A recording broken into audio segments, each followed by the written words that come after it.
High, good morning, শুভ সকাল।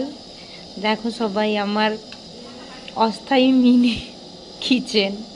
আজকে mini কিচেনে রান্না হবে মাছ,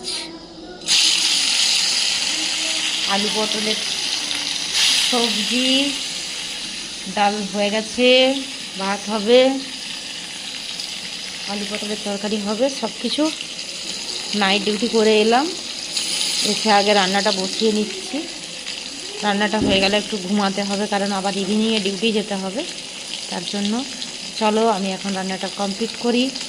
রান্নাটা কমপ্লিট করে একটু রেস্ট নিতে হবে। তো বাই বাই, সবাই ভালো থেকো, সুস্থ থেকো, টাটা। ডিউটি চলে এসেছি।